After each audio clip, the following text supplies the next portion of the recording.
Hi, good evening all. How are you? How was my last video that was uploaded on introduction of pharmacovigilance? Any feedback is good, bad, or it has to be improved, or not at all good, or fantastic, outstanding?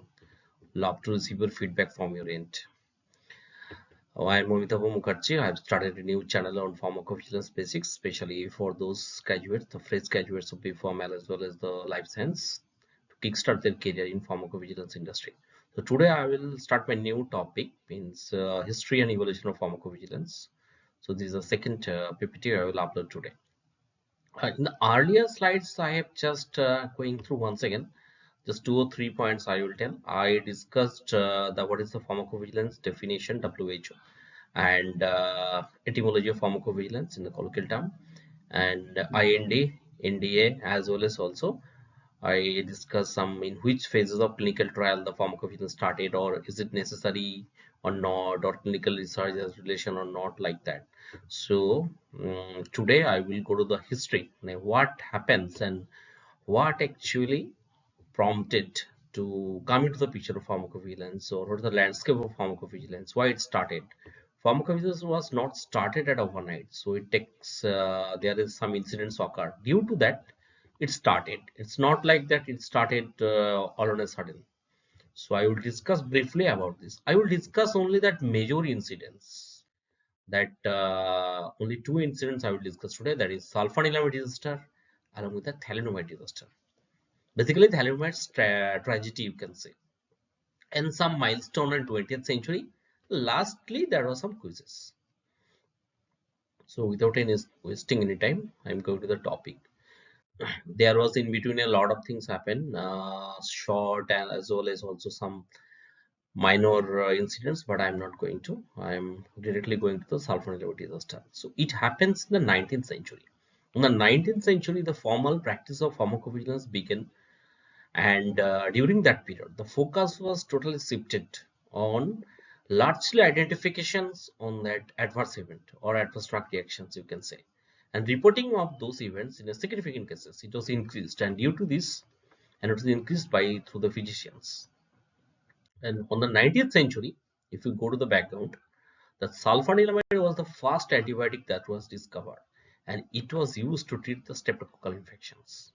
So it was the major advancement on the 90s, 30s era. And the disaster occurred that the Messenger company in September 1937, they tried to make the sulfanilamide in an elixir form. So if anyone wants to make the sulfanilamide in elixir form, it has to be in liquid. Means it has to. There's a need for a solvent. So for that, they choose diethylene glycol or DEG. But the substance was highly toxic, and the toxicity study was not done on that moment. So they dissolved the sulfanilamide with this DEG, and due to this, after that, it was administered. Almost 100 people died due to the death occur, including many children. So its impact on response is very huge and devastating responses. That's why the pharmacovigilance came into the practice. And on the 19th century, another incident, the 1960s, thalidomide crisis occurred. That is thalidomide disaster, thalidomide tragedy, you can tell. Thalidomide is a drug that was used as an antiemetic for the pregnant woman in the morning sickness conditions for them. So it was extensively prescribed by the physicians to treat their morning sickness. And after that, the adverse event occurred. A lot of congenital anomaly. Those who took that medications, and all the baby that was born, baby was suffered from an adverse event that is called phocomelia. It's a medical term. Or every baby has some congenital effect, congenital abnormality, or that is called every baby has some sealed limbs. So that is called phocomelia. So due to that extensive use of the thalidomide in the pregnant woman in the morning sickness cases, the adverse event occurred phocomelia. After that, it was withdrawn due to this. Thalidomide is not used for that morning sickness. So these incidents created a lot of impact. It's a havoc impact in that industry. So after that, in 1968, World Health Organizations and the International Drug Monitoring Program that came into picture, and in response to the thalidomide disaster, the World Health Organization establishes the International Drug Monitoring Program to review the detection and prevention of ADR. And 1970s introduction of black box warning. So black box warning is given in a box or in a medication tablets, you can see in a leaflet. Especially you will see in the medications or in a box, or you will get to you can check it from their medications, that is in page where the all the manufacturing details is written.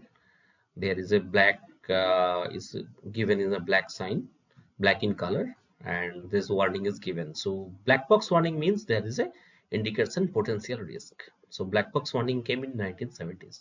Almost every medication has that black box warning. So in those black box warning means the medication has a potential risk. So all those that monitoring program along with that black box warning, all the things started, and they always try to launch the product in the market after the toxicity study was done, or before. On that point, pharmacovigilance came to the practice, they try to collect all those data and study was done. So this is the two incidents that prompted to come into the pharmacovigilance into that practice. So that's all from the slide.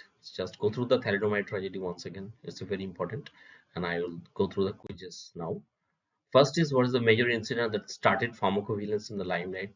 That was the thalidomide tragedy in 1960s. Number two is that what is thalidomide and its uses? That's a drug used for morning sickness, thalidomide. Antiemetic drug for pregnant women used for morning sickness. And adverse event of thalidomide is phocomelia or congenital pneumonia, you can tell. Thalidomide was manufactured from which company? It was AC Messenger company. So now I have already completed all of my slides for the history and evolution of pharmacovigilance. Go through once again. If you have any queries, you can always reach out to me. So now I have completed two. So next topic I will discuss in the next slide, that is some regulatory authorities regarding and what is the aspect in pharmacovigilance. Thank you.